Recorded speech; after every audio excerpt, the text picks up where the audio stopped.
سلام، طاهری سفر هستم و با اخبار امروز سه‌شنبه 16 سپتامبر در خدمت شما.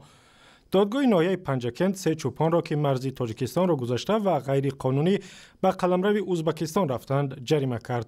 یک منبع در دادگاه روز 16 سپتامبر به رادیو آزادی گفت اشور و میرزا اولوغ فوزیلوفا و قمرالدین اشریف ساکنان جماعت فراب پنجکند به عبور غیر قانونی مرز گناهکار دانسته شدند و برای این قانونشکنی باید 3600 سومانی جریمه سپارند.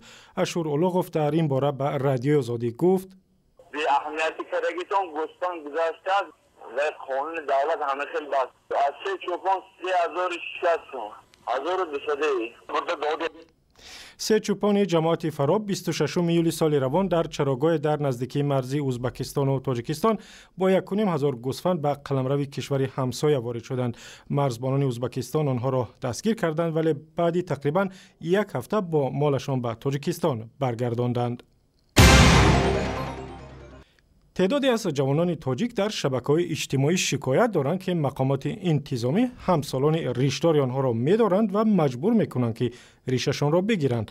از جمله یک نوار در فیسبوک نشر کردند که در آن گروه از جوانان ریشدار در سرتراشخانه نوبت می‌پایند و می‌گویند که مقامات انتظامی به آنها امر دادند که ریش درازشان را بگیرند، اما وزارت امور داخلی می‌گوید که چنین امر دستور صادر نکرده است.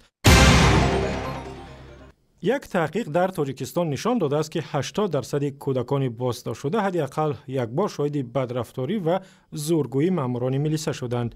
نتیجه تحقیقات و مسئله پیشگیری از زورآوری نسبت به کودکان را روز 16 سپتامبر در نشست در دوشنبه بررسی کردند.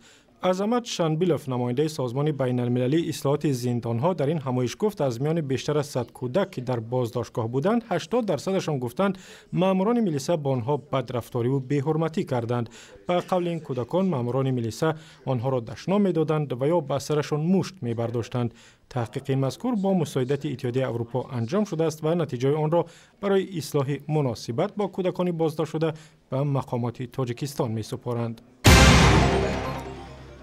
مقامات تاجیکستان میگویند که نشست و چاره‌بینی‌های بین المللی باعث افزایش توجه سیاحان به کشور شده است. رسلان شادیکوف معاون رئیس کمیته جوانان ورزش و سیاحی تاجیکستان بر رادیو آزادی گفت سفر سیاحان در 8 ماه سال روان به تاجیکستان زیاد شده است و چند سمت اصلی برای جلب سیاحان نیز معلوم کرده شد.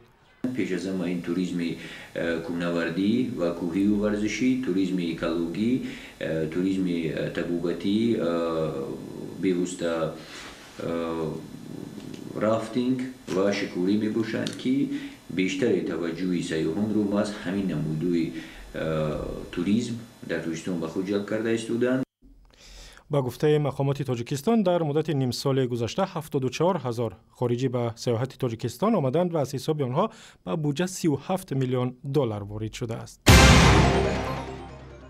در شهر دوشنبه نخست نمایش فیلم معلم کارگردان معروف تاجیک ناصر سعیدوف برگزار شد. فیلم را روز 15 سپتامبر در حضور هنرمندان و دیگر چهره‌های شناخته تاجیکستان در کاخ جامی در مرکز پایتخت نمایش دادند. به شما تماشای خوب آرزو دارم. حرف زیاد نمیزنم زیرا گروه هنری هم مثل شما انتظار نخست نمایش است. تشکر. فیلم درباره زندگی آموزگاران تاجیک در سالهای مشکل 90 در تاجیکستان است و نقش‌های اصلی را در آن مهناز افشار هنرپیشه معروف ایرانی و مرات آریپوف هنرمند شناخته تاجیک آفریدند. و اخباری از این هم بیشتر با گزارش و ویدیوهای دیگر در وبسایت رادیو آزادی، در صفحه‌های ما در فیسبوک، توییتر و یوتیوب و هم زمینه مخصوص رادیو آزادی برای تلفن‌های همراه.